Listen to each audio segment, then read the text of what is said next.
Impact leadership. What does it mean to wake up each day knowing your work, effort, and passion is being transformed into creating change that makes a difference in your business, organization, community, and your own life experience? And it can be hard to stay on track when at times the winds do not blow in your direction. But you persevere, one step forward at a time, creating something better. This is fulfillment in action. And this is Passion for Impact. Educating, empowering, and elevating social consciousness in people, business, and teams, one inspiring conversation at a time. Passion for Impact is brought to you by Rock Your Leadership. We train leaders on how to grow success, drive change, and not burn out. Visit passionigniter.ca for more details. This is the Passion for Impact podcast with speaker, trainer, and socially conscious advocate Tricia Miltimore. Happipad is founded on the idea that renting is something more than just a transaction. It's a way for people to connect, to make memories together, and live in a space they feel happy in. Cailan Libby is the founder and CEO of Happipad, where he is helping lead Canada's transition towards a shared housing economy to help address the housing crisis. Cailin is an electrical engineer, athlete, academic all-Canadian, and mentor for student entrepreneurs. He loves to solve difficult problems that benefit society. Yeah, that's why he's on Passion for Impact. Happipad is the embodiment of his vision to address housing challenges and social inclusion, creating more sustainable cities. He does this by empowering people to connect with compatible housing companions, creating vibrant and rewarding home environments. Oh, it's so cool. Lots to kind of dissect here. But Cailin, thank you for being on Passion for Impact. I so appreciate you being here, and I can't wait to hear all about your story. Thanks for being here. Yeah, thank you, Tricia. I'm very pleased to be here. And happipad.com is the website for anyone who's listening, or if you're at your computer, you can go check it out as we kind of chat it up. But Cailin, how did you go from being an electrical engineer to the CEO of Happipad? Share a little bit about that story, because I think there's probably some really interesting points in there. Absolutely. It was certainly not a linear path or what most people would expect. So my background is in electrical engineering. Previous to my studies, I had worked in industrial automation for a number of years, setting up factories and commercial industrial electrical systems and things like that. So very, very different from working on social challenges and particularly housing. But I've always had this passion for housing. My father was a developer, a home builder. So through my childhood, I always grew up walking through construction sites and seeing these homes being developed all over our community. And it really gave me like an inside idea of what housing is. Like there's this manifestation of what it becomes, but also becomes an embodiment of the community in a way. So I've always seen housing as more than just structures, but having a greater purpose. So the whole story of Happipad really started after I graduated from UBC Okanagan studying electrical engineering. My supervisor at the time, Dr. Kenneth Chow, we worked together on some research. We filed a patent together and had this, very technical project we worked on. But after completing that, we realized that, we put a lot of effort into this, but it doesn't really help anyone.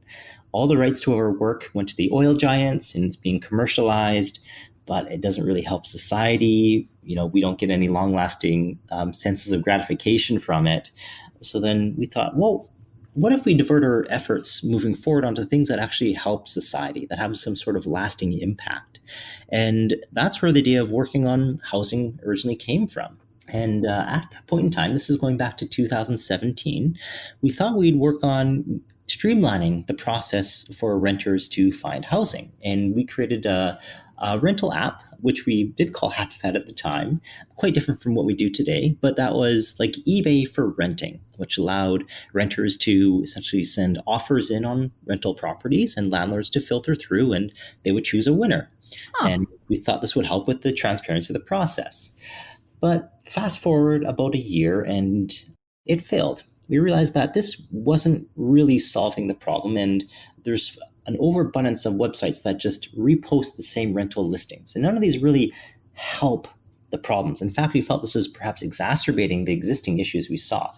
So then we took some time off, and I love this story. I was spent some time in the United States, and I was studying to write my insurance license. And one of the requirements is to read a Canadian textbook about population trends and aging. And in there was a chart showing the projected population distribution forward to the year 2050. And what this shows is the boomer population is becoming the largest proportion of our society, meaning there's more older people than younger people. And these older people own majority, upwards of 80% of the housing assets. So this became alarming to me. And I thought, wow, we're headed down a bad path.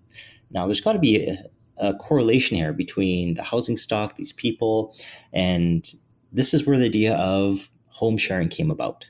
Now, home sharing is nothing new, but this really got me excited about this because I realized this is an opportunity that is not so foreign, but there's a huge untapped potential here.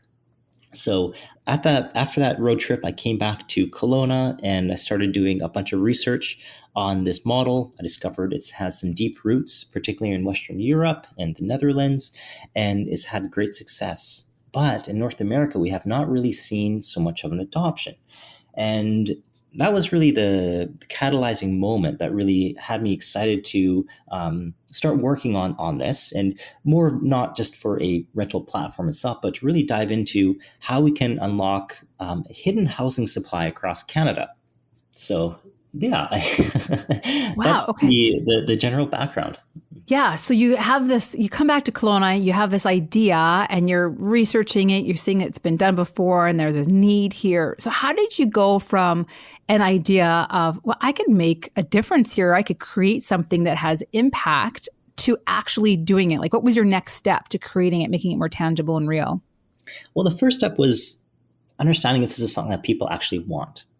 So the first thing is, being an academic by background, is looking at research. So looking at census data, housing demographics, we quickly found that there's about 12 million bedrooms that sit empty every single night across Canada, or about 1/3 of our housing stock. And in regions like the central Okanagan, we're above average. We're close to 40% of bedrooms that sit empty. So this told us that, okay, from a top-down perspective, there's lots of capacity. But we need to look from the bottom up and say, okay, now how many of these people are actually willing to share their homes? And that led to our first pilot project. So we're now in spring of 2018, and I'm full of energy. And I'm running around the campus at UBC Okanagan with some postcards I made up, handing them out to students, having lots of conversations, getting lots of positive feedback, a lot of negative feedback, taking it all in. And then going around the community as well and proposing this idea. But we had about 200 students express interest wanting to house through this option, but it was difficult getting homeowners. But the catalyzing moment for that is there's an event in Kelowna every spring called the Embrace Aging, or Engaging in Aging, hosted by Joan Botor from UBC. And I spoke at a community event at the public library in downtown Kelowna. And at that point in time, we didn't really have any formal processes in place, but we had our first host want to sign up right after the event. Let's give a short presentation of what we want to accomplish. And then she comes after, so inspired, and said, I want to sign up. How do I sign up? And I didn't have a registration form. I didn't have a website up. I really had nothing yet. So this gave me a lot of hope, though. So, okay, well, people actually want to do this, it sounds like. And that really lit a fire. And really, I worked quite hard over the next few months to promote this program through social media channels, through organic channels. We ended up getting our first 10 hosts registered in the program. And we took 10 of the best suited matches from our students, and we matched them up for their first home share intake. Fast forward a few months, we had another 10 hosts sign up, so 20 hosts total, and 10 more students in. And that was really the first validation of creating a home sharing model. Wow. This, I think, is an important lesson for all those listening who have an idea and they want to move forward with it, but they think, I have to have like it all figured out. I have to have the website. I have to have every little, nook and cranny kind of detailed. But that's not the case. And I love your story because you essentially were talking about it, feeling if there was a need, and there was a need and you created it.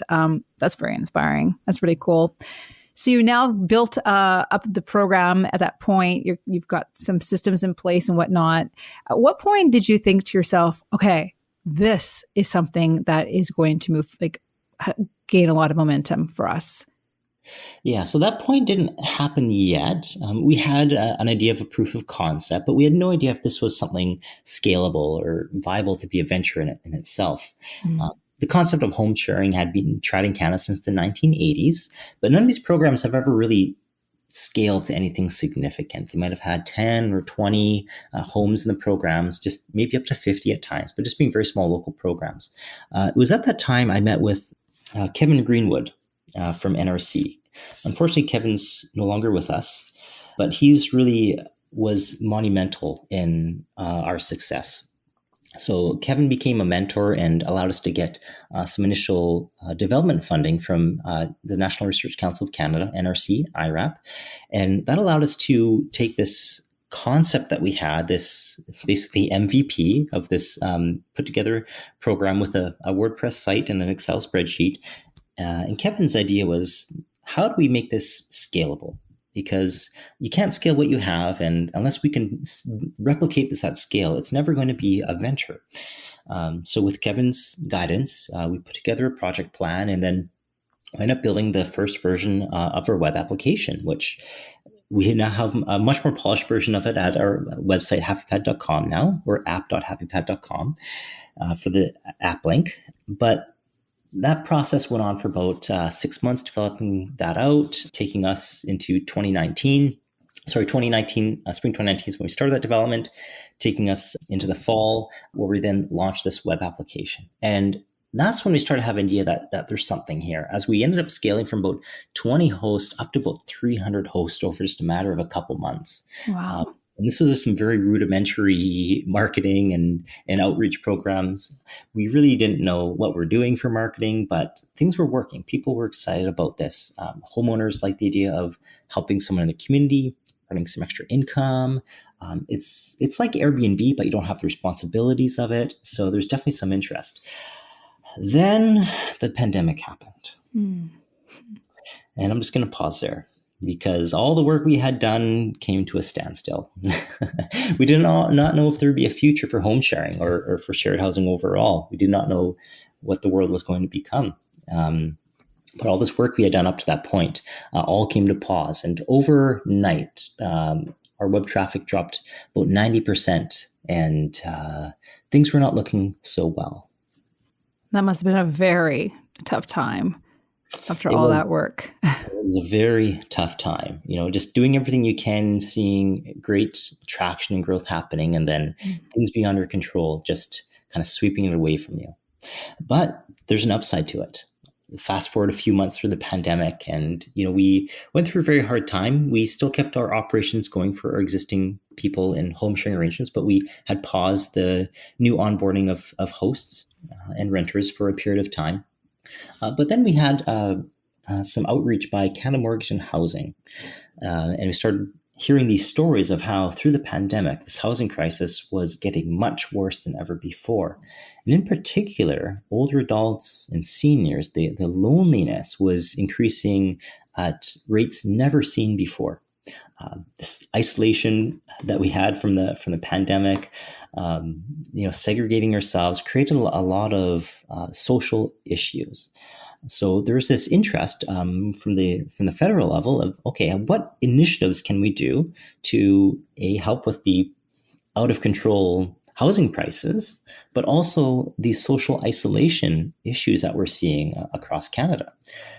So through there, we end up receiving some grant funding through Canada Mortgage and Housing, 2 granting streams, about $450,000 between the two. And that allowed us to really take Happipad to the next level and really make an emergence out of the pandemic. And the focus of this was taking the existing concept we had of matching students with mature homeowners and expanding the scope to see how can we serve a more diverse group of persons with home sharing, to understand all the nuances and all the unique benefits that different people can have. One of the key emergences was what we now call as companion housing. This is matching 2 older adults to share a home.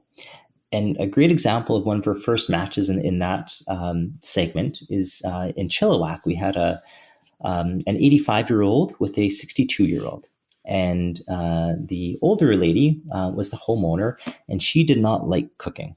But the younger woman living with her, younger 62-year-old, loved cooking. So they made a great pair, and they set in an agreement where the younger person would do all the cooking and her host would buy all the food.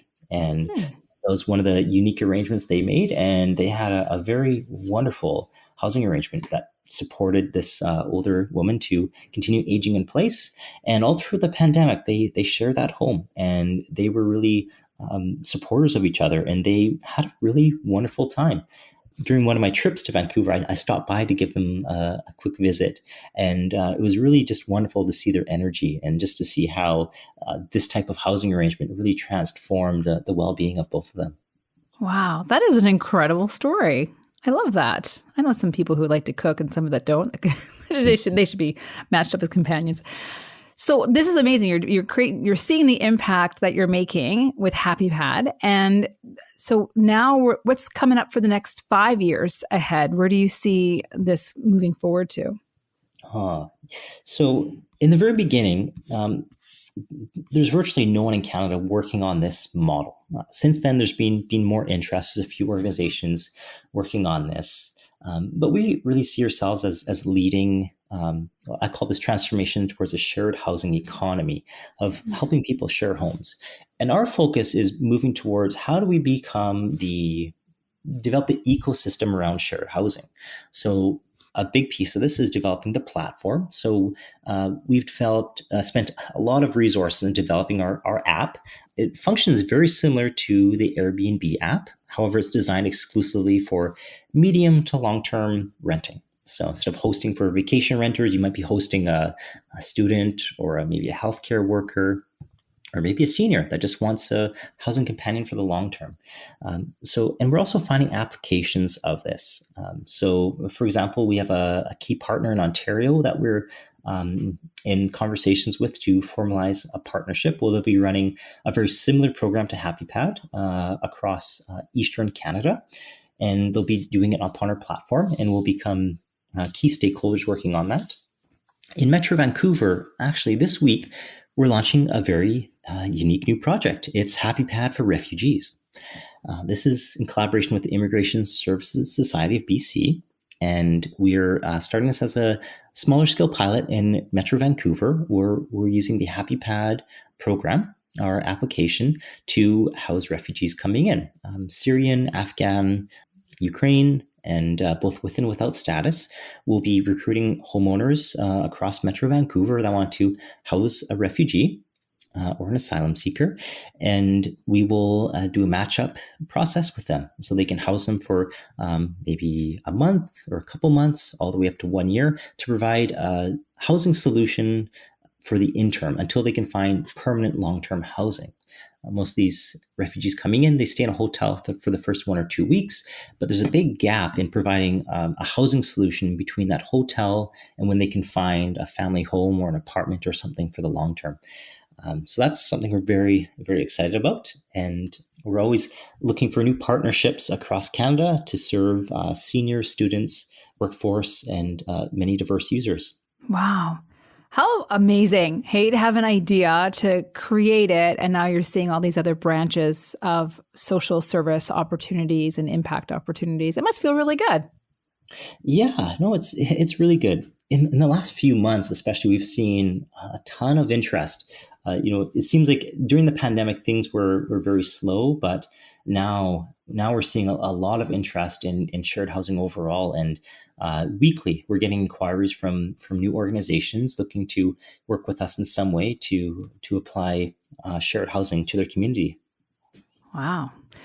Very inspiring, Cailin. Tell me a little bit about the experience of being the lead in the forefront. Like, I know that it takes a whole team for any of this kind of work to be done. And but for yourself personally, you have this vision, you put your heart and soul into it. Anyone who's an entrepreneur knows how much of yourself goes into a journey like this. How have you maintained that sense of being invested but not letting it take you over? Or what are, like, I'm curious about the big challenges that you faced there and some maybe insights and tips that you've learned along the way. Yeah. It's been very challenging. I will not put that lightly. So if there's young entrepreneurs or people wanting to start their own ventures, especially social ventures out there, you need to look at the long term. And is this something that you truly are passionate about? Because truth be told, I've volunteered thousands of hours, many nights hard to sleep. This is really, HAP has really a manifestation of my greater vision, I guess what I kind of want to give back to society. And it's really my passion. I love every minute of it. So it's been important, but it does come at a cost. It creates a lot of anxiety, a lot of stress, just managing all the parts. And there's a saying that it never gets easier. You just start to go faster. And I remember hearing this many years ago, and I thought, oh, that's not true. Once you have a team, once you have more funding, you have this and that, things will get easier. But no, it's just things just move faster, and the same pressures keep on existing. And that's exactly what we're going through now. We're seeing more momentum, more growth, but the challenges happen faster. Everything's accelerated, and your reaction time needs to be quicker. Mm-hmm. Those decision-making moments, right? Yes. So if you could go back 5 years to your 5-year younger self, what would your advice be? Oh, geez. With my lessons I've learned today, I mean, I've made so many mistakes along the way. Part of it, I don't know. The pandemic really changed things. In a way, the pandemic, I think, helped us ultimately more than it hurt us in the end. It created a temporary pause on everything we did. But in the end, I feel that the pandemic changed the mindsets of people, and it really changed our economic conditions in a way that better supports shared housing overall. Mm. But going back 5 years, I would focus more on diversifying myself. 5 years ago, I started an engineering mind, a very technical mind, and I didn't really understand the importance of marketing, of sales, of networking and the human connections. I was very, very transactional and very technical focused. So that's the one thing I would tell myself is, focus more on the people and the connections and less on the technicalities. And you'll figure out the technical details as you need to come by. As in retrospect, I realized I invested a lot of time and energy into understanding the technical components, which they change all the time. But it's understanding the mission and the vision, and really getting your advocates and your followers is what's most important. And that's something that can't be taken away from you. That is such amazing advice. I know my coaching work and mentorship work with entrepreneurs, the number one thing I personally always say, much agreement with yourself, it's like it's all about the relationships and the connections, and spend more time on that. More time. Absolutely. And it's a lot more fun, I think. I coming from an engineering background, you don't learn much about human relationships or anything, but it's so rewarding when you just get to talk about people who share the same passion for you, and all the challenges you face building a venture. You will never find the answers by Googling as much as you can, by thinking about as much as you can. You just need to go talk to people, as in the minds of all of your customers are your answers. And unless you're talking to them, you'll never truly discover what people want. Mm-hmm. That is so good. You, as the CEO, have a team that works with you. How do you maintain a culture of passion and purpose without burnout? What is your secret sauce for all of that? Oh, that's a tough one. It starts with just being true to your values. I have my values of what I believe in, and I stick to them. And, there's this general purpose of why Happipad exists. And, Happipad, it's something I created, but it's its own entity. And it needs to be honored for what it is and what it represents. So that's where I like to start is, we're all team members that, choose to be here because we share this equal passion for this objective. Mm-hmm. And especially as a young venture, this venture we're working on is like an infant. It needs a lot of support. We need to make sure we feed it every day. We're always looking after it, monitoring it all the time. But as it starts to get older and starts to walk, starts to run, become more independent, then our roles start to change as team members. So being very clear and transparent with communications, I'd say is number one. Just making sure everyone understands why they're doing what they're doing, ensuring they feel they have a purpose and that their work is meaningful, and ensuring you have the right team members that share this vision. We've had lots of turnover in our company since the very beginning. Some team members provided immense contributions, and there's other team members where I'm probably at fault a lot of times, is just not doing a good job communicating the purpose of what we do. And this often led to challenges later down the road when it came to making operational decisions and leadership direction. So making sure you're transparent and you choose people that truly also share your passion, I'd say, are the foundation.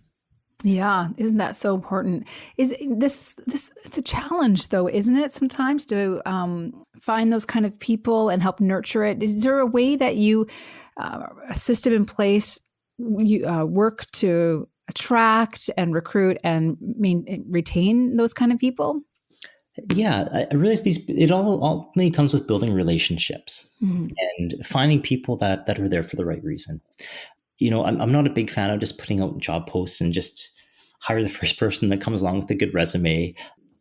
I find most times you find people looking for work, but not necessarily looking to help address the major issue, the major social problems that we are. So, for instance, some of the best people I've met along the way have been through organic connections. One in particular was an advisor of ours at Canada Mortgage and Housing when we were working on that project. About half a year after that project ended, we kept our conversations going, and then they ended up joining our team for a period of time to help with some of our growth strategy. And they became a very important team member, and it all developed because of those organic relationships and just that mutual trust with one another. Mm-hmm. That's amazing. I'm so inspired by your story and the impact that you're making. Do you have a favorite book or a couple books that you just are digging into or have read that you definitely recommend for other people? Oh, yes. One book, and I'm going to start with foundations. One book that everyone needs to read if you haven't is The E-Myth. Oh. The E-Myth, you don't sound familiar with it, Tricia. No, I'm not. I'm going to write that one down right now. Yes. No, everyone needs to read this book, especially if you're just starting your own venture or business. The E-Myth talks about the 3 essential components of a business founder. You have, sometimes we use the hipster, the hacker, and the hustler phrases, whereas you need someone who is a technician, they can build it. You need an operator who's the manager who can keep things running smooth.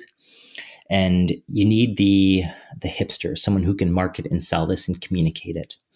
And most people, when they start their ventures or businesses, they're really good at one of these 3 things. Usually they're a very good technician. They're good at their trade, or they're good at their work, but they lack these other skill sets.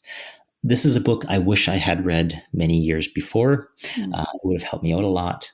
So that's definitely a book that I would highly recommend. The E-Myth. Okay. It's on my reading list. I'll add it to my Audible files, my Audible list. So you've done all this work. You're at this place now. And one of the things that I find a lot of entrepreneurs chat with me about is the concept of how do you know when you reach a place of feeling successful? I think it's a feeling more than an actual milestone, because for most of us, we reach something and then being the entrepreneurial spirits we are, we have the bar keeps getting raised.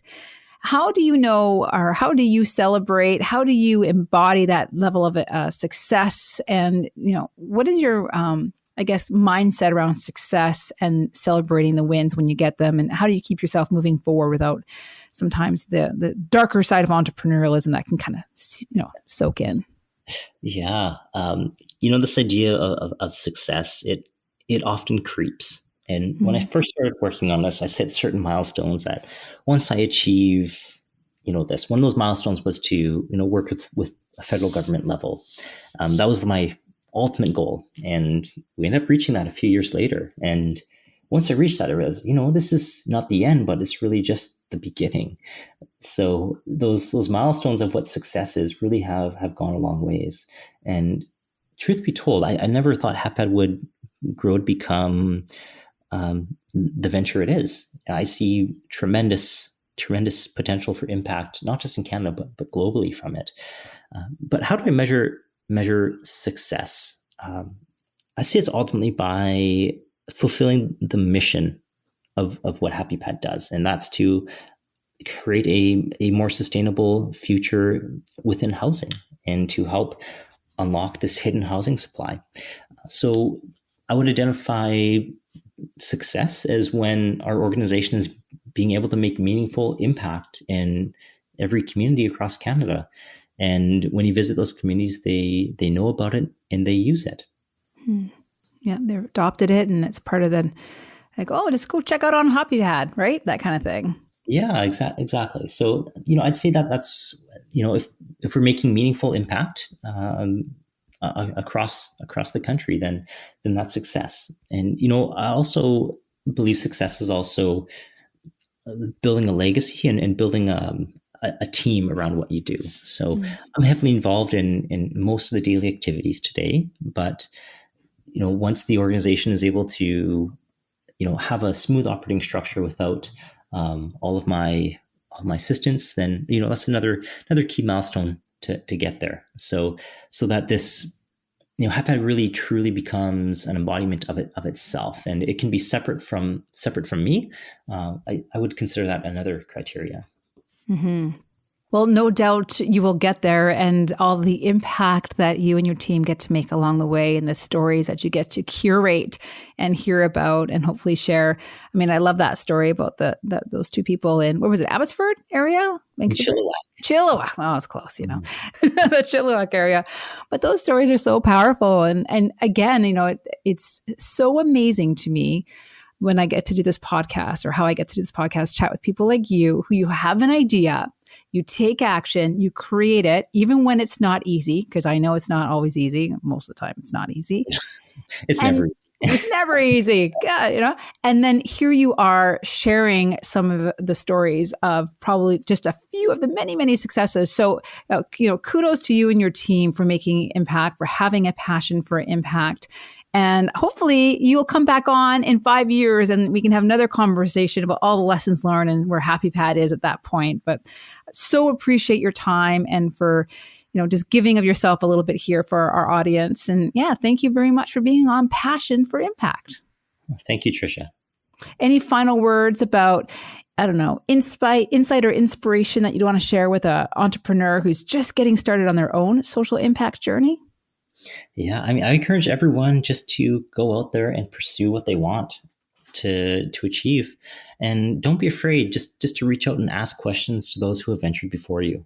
If everyone wants to reach out to me and share their ideas for their social impact venture, I'm happy to support them in that. And I encourage you to just reach out to your networks and just start to validate the idea you have and start to build a team and a culture right from the beginning. That is very generous and kind of you. Thank you, Cailin from Happipad. That's happipad.com. Much appreciated. Thank you. Passion for Impact is sponsored by the Inspire Store.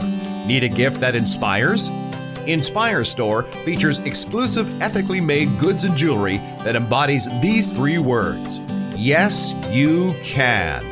Every purchase supports Food Banks Canada. Plus, you will receive Tricia Miltimore's popular personal development Shift Up e-course. Empowerment awaits you. Shop with impact at inspirestore.org. If you love learning how to live and lead in a caring and fulfilling way, and you find this show inspiring, please share with your friends, rate and review this podcast. Passion for Impact, it's brought to you by Rock Your Leadership. We train leaders on how to grow success, drive change, and not burn out. Visit passionigniter.ca for more details. Thanks for listening. Thank you for listening to the Passion for Impact podcast. Visit passionigniter.ca/podcast to subscribe for episode notes, links, and special offers from show guests. Cast your vote. Make your impact. One socially conscious choice at a time.